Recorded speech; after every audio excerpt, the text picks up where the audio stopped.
এই যে আল্লাহ পাক আমাকে দেখছেন, আমি খাবো না, আল্লাহ আমাকে দেখছেন, আমি পান করতে পারবো না, আমার রেস্ট্রিকশন আছে, পিপাসায় গলা ফেটে যাচ্ছে একেবারে রোদের মধ্যে, তাও খাচ্ছি না কেন, কার ভয়ে?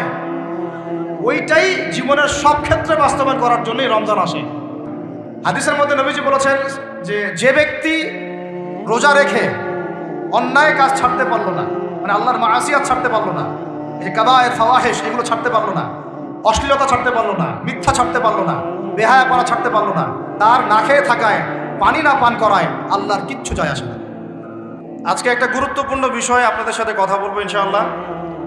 আমরা আশা করছি যে এই বিষয়টার উপরে যদি আপনি সবাই আমল করতে পারি, আমাদের সবার জিন্দেগির জন্য অনেক খায়ের ও কল্যাণ হবে ইনশাআল্লাহ।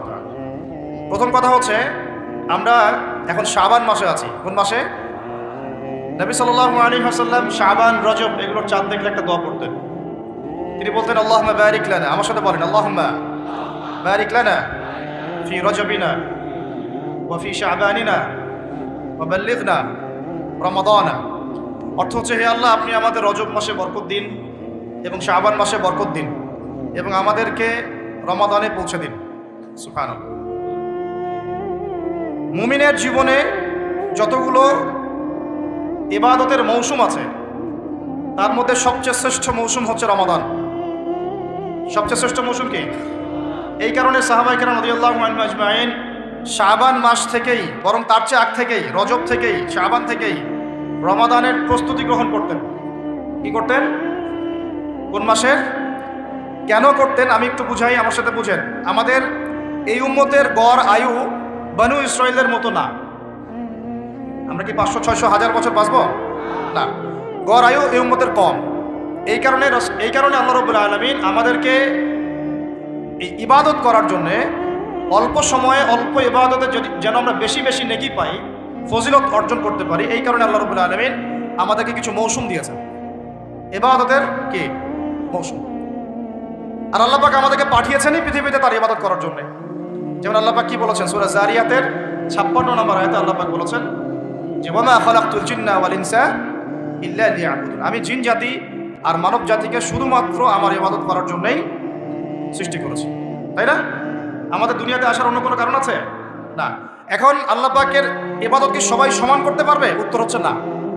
আল্লাহ পাক বলেছেন সূরা মুলকের মধ্যে গিয়ে বলছেন 2 নম্বর আয়াতে, আল্লাযী খালাকাল মাউতা ওয়াল হায়াতা লিয়াবলুয়াকুম আইয়ুকুম আহসানু আমালা। আমরা সবাই এটা তো পড়ি। রাতের বেলা সূরা মুলক পড়েন, কে কে হাত তোলেন? মাশাআল্লাহ, হাত নামান। ফজিলত, রাতের বেলা সূরা মুলক পড়ে ঘুমালে ইনশাআল্লাহ এই চর্চা, এই অভ্যাস, এই সুন্নতের উপর আমল করতে থাকলে আল্লাহ চান তো এই আমলের ওসিলায় আল্লাহ পাক তাকে কবরের আযাব থেকে মুক্ত রাখবেন। সূরা মুলকের এই 2 নম্বর আয়াতে আল্লাহ পাক বলেছেন যে তিনি সেই আল্লাহ যিনি মৃত্যু সৃষ্টি করেছেন, জীবন সৃষ্টি করেছেন। কেন দুনিয়াতে পাঠিয়েছেন? কেন? লিয়াবলুয়াকুম আইয়ুকুম আহসানু আমালা। তিনি দেখতে চান তোমাদের মধ্যে আমলে শ্রেষ্ঠকে। কি দেখতে চান? আমলে, এমন না যে আমলে মধ্যমকে, আমলে গতানুগতিককে, এমনটা তিনি দেখতে চান না। ক্লাসে যে ফার্স্ট হয় তার পড়াশোনা, তার পরিশ্রম, আর যে লাস্ট হয় তার পরিশ্রম কি সেম? যে টেনে টেনে পাস করে তার পরিশ্রম কি সেম? তাহলে আমরা বুঝলাম, যদি আমাদেরকে ফার্স্ট হতে হয়, সেকেন্ড হতে হয়, থার্ড হতে হয়, টপ 10-এ থাকতে হয়, তাহলে আমাদের পরিশ্রমটাও কি করতে হবে? বেশি করতে হবে। সহজ জিনিস। আল্লাহ পাক এই জন্য আমাদেরকে পৃথিবীতে পাঠিয়েছেন। আল্লাহ পাক দেখতে চান না কে জুমার নামাজ পড়ে, কে শুধু ঈদের নামাজ পড়ে, কে শুধু নামাজও পড়ে আবার সুদও খায়, ঠিক আছে, কে আবার নামাজও পড়ে আবার মাদকও খায়, কে এদিকে ইসলামের জন্য মাহফিলের মধ্যে পরিশ্রম করতেছে আবার ওইদিকে মেয়ের সাথে জেনাও করে। আল্লাহ পাক এগুলো দেখতে চান না। আল্লাহ পাক দেখতে চান আমলের মধ্যে শ্রেষ্ঠকে, কে সবচেয়ে ভালো। তো সবচেয়ে ভালো হতে হলে কি ফর্মুলা? পরিশ্রম বেশি করতে হবে, তাই না? পরিশ্রম বেশি করতে হবে, অন্যদের চেয়ে বেশি অ্যাক্টিভ থাকতে হবে, বুঝতে হবে বেশি, কাজ করতে হবে বেশি, ত্যাগ করতে হবে বেশি, সবর করতে হবে বেশি, তাই না? একই বিষয়ে জীবনে সফল হওয়ার জন্যও, একই বিষয়ে দুনিয়ায় সফল হওয়ার জন্যও, একই ফিলোসফি পরকালে সফল হওয়ার জন্য। কথা ঠিক আছে? এখন আমাদের জীবনে একটা গন্তব্য আছে। গন্তব্যটা কি? আমার সাথে বলি, জান্নাত। গন্তব্য কি? জান্নাতে যে ব্যক্তি যেতে পারবে তার দুনিয়া সফল, আখিরাত সফল। যে ব্যক্তি যেতে পারবে না তার দুনিয়াও বরবাদ, আখিরাতও বরবাদ। দুনিয়াতে নাম, যশ, খ্যাতি, টাকা, সম্পদ, পদ, রাষ্ট্রীয় ক্ষমতা ইত্যাদি থাকতে পারে, যদি সে ব্যক্তি পরকালে পুলসিরাত পার হতে না পারে সে সফল নয়, সে সফল নয়। কথা ঠিক আছে? এখন মনে করেন পৃথিবীর সবচেয়ে প্রতাপশালী একজন মানুষ ছিল ফেরাউন। কি নাম ছিল? সে কি পরকালে সফল? ফেরাউনের একার যে পরিমাণ পলিটিক্যাল পাওয়ার ছিল, এখন এই জাতিসংঘেরও সেই পলিটিক্যাল পাওয়ার নাই। বুঝতে পারেন কথা কি? এখন কি সে সফল? কেন সফল না? কারণ দুনিয়ার জীবনে সে আল্লাহর হুকুম মানে নাই, এই পরীক্ষায় সে ফেল করছে। একই বিষয় এখানে অনেকের অনেক বড় বড় সম্পত্তি থাকতে পারে, ক্ষমতা থাকতে পারে, ঈমান আমল এবং ইসলাম ঠিক না থাকে, সে দুনিয়াতেও সফল না, পরকালেও সফল। ফালা ইয়াগুররান্নাকা তাকাল্লুবুল লাযিনা কাফারু ফিল বিলাদ, আল্লাহ বলেছেন কাফেরদের এই দৌরত্ব আধিপত্য তোমাদেরকে যেন প্রতারিত না করে। হেন সাল্লাল্লাহু আলাইহি ওয়াসাল্লাম। এখন কারুনের কথা আপনারা জানেন, কারুনের সম্পদ বেশি না আমাদের সম্পদ বেশি? বলেন। কারুনের সম্পদ বহন করার জন্যে একটা দল, মানে একটা গ্রুপ, এই ধরেন ভলেন্টিয়ার একটা গ্রুপ আছে, এখানে 100 জন ধরেন, একটা গ্রুপ অফ পিপল কারুনের সম্পদ রাখার চাবিগুলো পিঠের মধ্যে করে নিয়ে ঘুরে বেড়াইত। তার সিন্ধুকের তালা, সিন্ধুকের যে তালা, ওটা চাবি, এই চাবিটা নিয়ে, এই চাবিগুলো নিয়ে ঘুরে বেড়াইতো একটা দল মানুষ, একদল মানুষ। তাহলে সম্পদ বুঝতে পারেন কত বেশি? ওর বেশি সম্পদ না আমাদের বেশি সম্পদ? কার বেশি সম্পদ? তাহলে এখন কারুন কি পরকালে সফল? তাহলে আলটিমেটলি কি সে সফল হতে পারলো? বুঝতে পারছেন কথা? তাহলে সফলতার সংজ্ঞা কি? সাফল্যের সংজ্ঞা কি? What is the definition of success? সাকসেসের সংজ্ঞা কি? ডেফিনেশন কি? যে ব্যক্তি পরকালে সফল হবে, জান্নাতে যেতে পারবে, নবীর সুপারিশ পাবে, হাউজে কাউসারের পানি পাবে, আল্লাহ পাক তাকে মাফ করে দিবেন, জান্নাতে ঢুকবে, জাহান্নাম থেকে বাঁচবে, একমাত্র সে সফল, আর কেউ সফল না। এই জন্য আল্লাহ রাব্বুল আলামিন আমাদেরকে দুনিয়া পাঠিয়েছেন। আর আমাদের যেহেতু বনু ইসরাইলের মধ্যে এত লম্বা হায়াত নাই, এই কারণে আল্লাহ রাব্বুল আলামিন আমাদেরকে আমলের, ইবাদতের কিছু মৌসুম দিয়েছেন। কি দিয়েছেন? মৌসুম। যেমন লাইলাতুল কদর, এক রাতের ইবাদত আপনার 1000 মাসের চেয়ে উত্তম। আপনারা তো সূরাটা জানেন, ইন্না আনজালনাহু ফি লাইলাতুল কদর ওয়া মা আদরাকা মা লাইলাতুল কদর, লাইলাতুল কদরি খায়রুম মিন আলফি শাহর, লাইলাতুল কদর খায়রুম উত্তম মিন আলফি শাহর, 1000 মাসের চেয়ে। এটা ক্যালকুলেটর দিয়ে 12 দিয়ে ভাগ করার দরকার নাই। আল্লাহ পাকের, আল্লাহ রাব্বুল আলামিন যখন এই ধরনের কোনো শব্দ বলেন, এর মানে হচ্ছে অফুরন্ত নেকি দেওয়া। অফুরন্ত মানে এমন না যে 83 বছর এত মাস, এই ক্যালকুলেট করার দরকার নাই। এটা অনেকে করেন। যেমন একটা হাদিসে আসছে, নবী সাল্লাল্লাহু আলাইহি ওয়াসাল্লাম বলেছেন, এই উম্মত ভাগ হবে 73 দলে, বনু ইসরাইল ভাগ হয়েছিল 72 দলে। হাদিস জানেন না? কুল্লুহুম ফিন্নার, সবগুলো জাহান্নামে যাবে, ইল্লা মিল্লাতুন ওয়াহিদা, একটা মিল্লাত বাদ দিয়ে।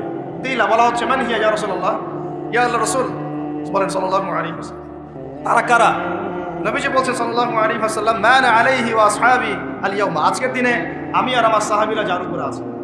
আর ওই 1400 বছর আগে আমি আর আমার সাহাবীরা যার উপরে আছে, আমি আর আমার সাহাবীরা যার উপরে আছি, মানে সাহাবীরা হচ্ছে মানদণ্ড। সাহাবীদের আমল, তাদের আকীদা, তাদের মানহাজ, তাদের মাযহাব, তাদের বুঝ, এগুলোকে ডিঙিয়ে আমার সামনে যাওয়া যাবে না। বুঝতে পারতেছি কিনা? মূল টপিকটা কি বললাম ভাই? আল্লাহ পাক আমাদেরকে এই দুনিয়াতে পাঠিয়েছেন তার ইবাদত করার জন্য, ইবাদতের জন্য কিছু মৌসুম দিয়েছেন। তার মধ্যে অন্যতম একটা হচ্ছে রমাদান মাস। যেমন আমি এক্সাম্পল দিচ্ছিলাম, লাইলাতুল কদর খায়রুম মিন আলফি শাহর, 1000 মাসের চেয়ে কি উত্তম। একটা হাদিস বলছিলাম যে এগুলা, এই ধরনের শব্দগুলো যেটা বলা হয় যে আমরা ভাগ হয়ে যাব 73 দলে, বনু ইসরাইল ভাগ হয়েছিল 72 দলে, এর মানে এক্স্যাক্টলি 72, এক্স্যাক্টলি 73 না। বাংলাদেশে আপনি 100টার বেশি ইসলামের দল পাবেন না? তাহলে এখানে 73 শব্দের অর্থ হচ্ছে বেশি, অর্থ কি? সংখ্যা আধিক্য বোঝানো হচ্ছে এখানে। এইরকম করেই লাইলাতুল কদর যে 1000 মাসের চেয়ে উত্তম, এর মানে এই নয় এটাতে এভাবে 1000 দিয়ে গুণ করতে হবে, মানে 12 দিয়ে ভাগ করতে হবে 1000কে, ব্যাপারটা এমন না। এটা হচ্ছে আল্লাহ পাকের প্রশস্ততা, আল্লাহ পাক যত ইচ্ছা বাড়াই দিবেন ইনশাআল্লাহ। এখন লাইলাতুল কদর যেমন একটা মৌসুম, রমাদান একটা মৌসুম, শবে বরাতের 15ই শাবান এটা একটা মৌসুম, আপনার জিলহজের প্রথম দশক একটা মৌসুম, হজের সময়গুলো একটা মৌসুম, এরকম করে আমলের কিছু মৌসুম আছে, কি আছে? সিজন আছে। সবচেয়ে সেরা সিজনটা হচ্ছে রমাদান। কি বলেন? আরেকটা প্রশ্ন এখানে উঠে আসবে যে রমাদান মাসটা কেন সবচেয়ে শ্রেষ্ঠ? এর উত্তরটাও কোরআনে আছে, সূরা বাকারার প্রথম দিকে, সূরা বাকারার 2য় পারার দিকে আছে। আল্লাহ পাক বলেছেন, বা'দা আউযু বিল্লাহি মিনাশ শাইতানির রাজীম, শাহরু রমাদানাল্লাযী উনজিলা ফীহিল কুরআন। রমাদান সেই মাস যে মাসে কি নাজিল করা হয়েছে? রমাদান মাসে কি নাজিল করা হয়েছে? এই কারণেই রমাদান মাসটা শ্রেষ্ঠ। এই কারণে কি রমাদান মাসটা শ্রেষ্ঠ। আর এই রমাদান মাসের আবার শেষ দশকে বেজর 5টা রাত পাওয়া যায়, 21, 23, 25, 27, 29। এর মধ্যে কোনো একটা রাত হচ্ছে লাইলাতুল কদর, কোনো একটা রাত। ওই রাতে আল্লাহ রাব্বুল আলামিন নাজিল করেছেন আল কোরআনুল কারীম। এখন আমাদের জীবনের যতগুলো সময় আমরা অলরেডি নষ্ট করে ফেলেছি। অনেকের বয়স এখানে 25, 30, 40, 50 ইত্যাদি, তাই না? অনেক সময় দেখা গেছে 10, 15 বছর, 20 বছর আপনি দিনের বুঝেই ছিল না। এমন হয় নাই? হয় নাই? বহু মানুষ দেখা গেছে এখনো দিন বুঝেন না, বয়স 40, 50 হয়ে গেছে। এখন যদি একজন ব্যক্তির হায়াত থাকে 70 বছর, তাহলে তো আমল করার জন্য বাকি আছে 20 বছর। আর শেষের হয়তো 5 বছর সে আমল করতে পারবে না এত অ্যাক্টিভলি। শেষের বয়সগুলো কি হয়? মানুষ দুর্বল থাকে, দুর্বলতা ফিল করে, বিভিন্ন রোগ ব্যাধি বাসা বাঁধে, স্বাভাবিক। তাহলে আমাদের সবচেয়ে গোল্ডেন টাইম যৌবনকাল কোনটাটাই বলেন? যৌবনকাল বলতে কতটুকু ধরেন? 15 থেকে 40 বা 45, 50 হাইয়েস্ট, বা 20 থেকে 40। এই সময়টুকুর মধ্যে আমরা আবার বেশিরভাগ যুবক ছেলেমেলে হয় মেয়ে, অথবা জুয়া, অথবা পাবজি, অথবা ফ্রি ফায়ার, অথবা দেখা যায় জেনা, অথবা মাদক, অথবা রাজনৈতিক কোনো দল করতেছি। মানে আমরা আমাদের সময়গুলো অপচয় করতেছি যুবকদের বেশিরভাগই। আর যারা এগুলো থেকে বাইরে ভাবছেন না আমি ভালো ছাত্র, পড়াশোনা করি ইত্যাদি ইত্যাদি, মাদ্রাসার কথা বলছি না আমি, আমাদের ভাইদের কথা বলছি, তারা আবার দেখা যায় এমন একটা ট্র্যাকে পড়াশোনা করেন যে বলতেছি যে 15 বছর পড়েন, 15 বছর পরেও 15টা সূরার আপনি তাফসীর জানেন, 15টা হাদিস। আপনাকে মাফ করবেন, আমি আঘাত করতে চাচ্ছি না, পেটে বোম মারলেও 15টা হাদিস বের হয়। এটা কি বাস্তবতা না? কথা ঠিক না ভুল?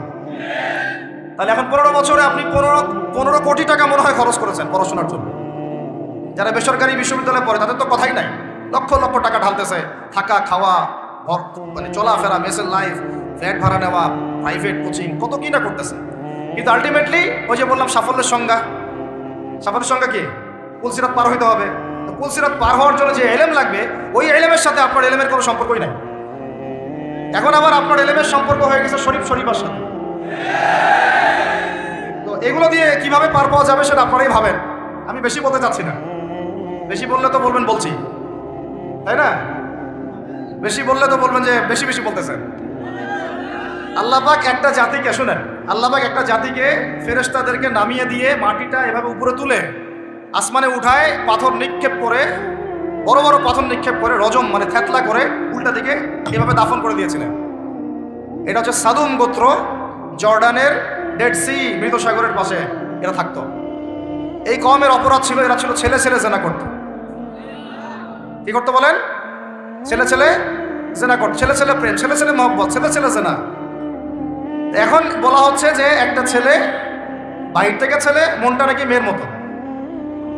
মনটা যদি মেয়ের মতো হয় তাহলে ও সার্জারি করার পরে কার সাথে মানে যৌন সম্পর্ক করবে? কার সাথে? মেয়ের সাথে না ছেলের সাথে? আগে ছিল ছেলে, পরে সেক্সুয়াল সম্পর্ক করতেছে ছেলের সাথে, তাহলে এটা কি হলো? সমকামিতা। কি হলো? সমকামিতাকে ঘুরাই খাইলেন আর কি। যেমন সুদ অনেক সময় মানুষ ঘুরাই খায়, ওই রকম সমকামিতাটাকে ঘুরাই খাওয়ার চেষ্টা করা হচ্ছে। পৃথিবীর ইতিহাসে এমন কোনো কম ছিল না এই কম এলুতের আগে। সূরা আনকাবুত পড়েন। কোন সূরা? সূরা আনকাবুত আর সূরা হুদ। সূরা হুদ, সূরা আনকাবুত, দেখবেন বিস্তারিত লেখা আছে। এত জঘন্য কম ছিল, এত জঘন্য যে দুজন ফেরেশতাকে আল্লাহ পাঠিয়েছেন লূত আলাইহিস সালামের ভাষায়, ওই ফেরেশতাদেরকেও তারা চাচ্ছে। নাউজুবিল্লাহ। চিন্তা করা যায়? ওটা আরেকটা আলোচনা, তবে এর শাস্তিটা জেনে রাখেন। নবী সাল্লাল্লাহু আলাইহি ওয়াসাল্লাম বলেছেন যে তোমরা যদি সমকামীদেরকে পাও, এটা তাদের জন্য এই হাদিসটা প্রযোজ্য যাদের হাতে রাষ্ট্রীয় ক্ষমতা আছে এবং আইন প্রয়োগ করার ক্ষমতা আছে। এটা সবার উপরে এটা না, যাদের হাতে এই ক্ষমতা আছে ওদের জন্য নবীজি বলেছেন, আমাদের নবীজি মুহাম্মদ সাল্লাল্লাহু আলাইহি ওয়াসাল্লাম বলেছেন, তোমরা যদি ওদেরকে পাও তাহলে ফাকতুলুল ফাইলা ওয়াল মাফউল বিহি, যে সমকামিতা করেছে আর যে এখানে রাজি ছিল, যার সাথে করা হয়েছে, দুটোকে হত্যা করবা। এই মৃত্যুদণ্ডের শাস্তি কে দিয়েছেন? আল্লাহ এবং তার রাসূল। আপনারা চাইলে মানেন, না হলে মানেন না, কিন্তু কালকে আমাদের মাঠে আপনাকে একদম কলার ধরে জিজ্ঞাসা করা হবে যে কেন তোমার খেলাফতে, মানে তোমার দায়িত্বে, খেলাফত মানে কি? দায়িত্ব। আমরা সবাই আল্লাহর খলিফা, আমরা কি সবাই আল্লাহর, মানে আল্লাহ পাকের প্রতিনিধি। তো তোমার খেলাফতে, তোমার রাজত্বে, তোমার মানে শাসন ব্যবস্থার মধ্যে এরকম হলো কিভাবে? তুমি আজকে উত্তর দাও সবার সামনে। মনে করেন না যে আল্লাহ পাক ধরবেন নাই, বেশি না, অপেক্ষা করতে থাকেন। কতদিন বাঁচবেন? 100 বছর? 100 বেশি তো আর কেউ বাঁচবে বলে মনে হয় না। আল্লাহ পাক এটা ধরার জন্য অপেক্ষা করছেন, যদি না আমরা ফিরে আসি। ফিরে এসে তওবা করলে আল্লাহ মাফ করে দেবেন ইনশাআল্লাহ। এরকম অনেক কথা আল্লাহ কোরআনে বলেছেন। সত্যি কথা বলতে আমরা এই কোরআনের প্রতি সত্যিকার অর্থে শ্রদ্ধাশীল না। মুখে মুখে বলি আমরা কোরআন ফলো করি, কোরআন ভালোবাসি, কোরআনের জন্য জান দিব, ইত্যাদি ইত্যাদি। অনেক সময় দেখা যায় কোরআন আমরা তেলাওয়াতও করতে পারি না। যে কিতাব তেলাওয়াতি করা শিখলাম না, তার জন্য আপনি জীবন দিবেন? যে কিতাবের তেলাওয়াতি আপনি শিখতে পারলেন না এখনো, এখন সেই কিতাবের হুকুম বাস্তবায়ন করবেন, এই পর্যন্ত ঈমান তো যাওয়া অনেক দূরের কথা, তাই না বিষয়টা?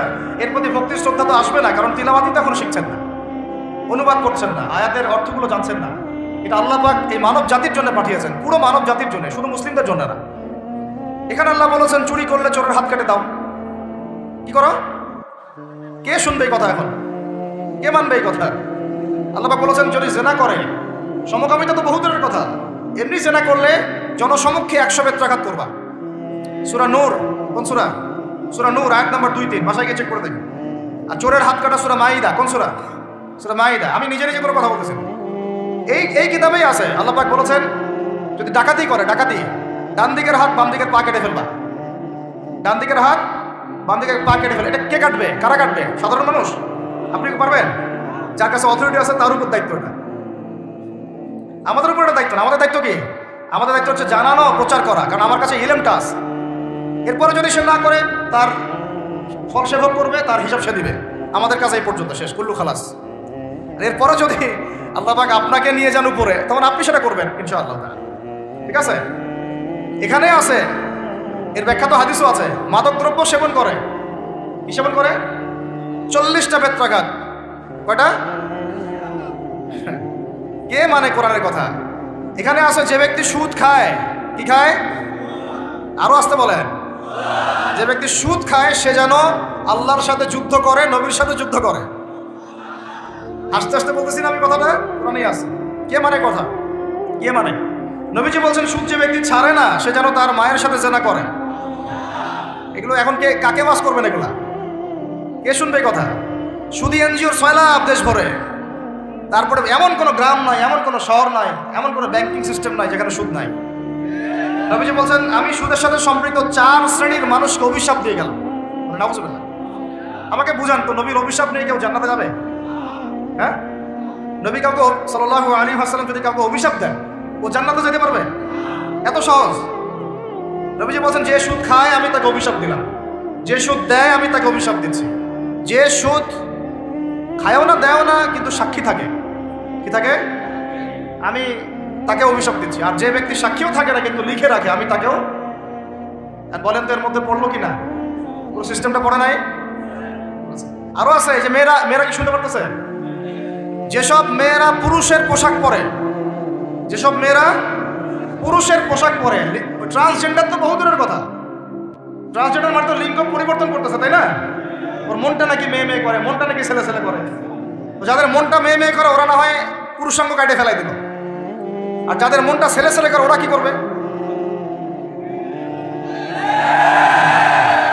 আর চিন্তা করেন, চিন্তা করেন জাহেলিয়াতের কোন জায়গাটাতে আসছে, চিন্তা করছেন? আমি এমনি এমনি বলি না, এটা আবু জাহেলের যুগ। কার যুগ? শোনেন, আবু জাহেলের যুগে এরকম জেনা বেশি ছিল। পর্নোগ্রাফি তখন ছিল না, ব্যভিচার বেশি ছিল, জুয়া বেশি ছিল, মাদক বেশি ছিল, গোত্রীয় হানাহানি মারামারি ছিল, শিরক ছিল, সুদ ছিল। এই যুগের নাম হলো আইয়ামে জাহিলিয়া। ওই যুগটা হচ্ছে আবু জাহেলের যুগ। এখন এগুলোর কোনটা নাই? এখন আমাদের সমাজের কথা বাদ দেন, পুরো বিশ্বের দিকে তাকান, পুরো বিশ্বের দিকে বড় করে চিন্তা করেন। বিশ্বের মধ্যে এগুলোতে ভর্তি না এখন? এটা হচ্ছে এগিয়ে যাওয়ার বিশ্ব বলে। আগাচ্ছে এরা কিয়ামতের দিকে। কোন দিকে?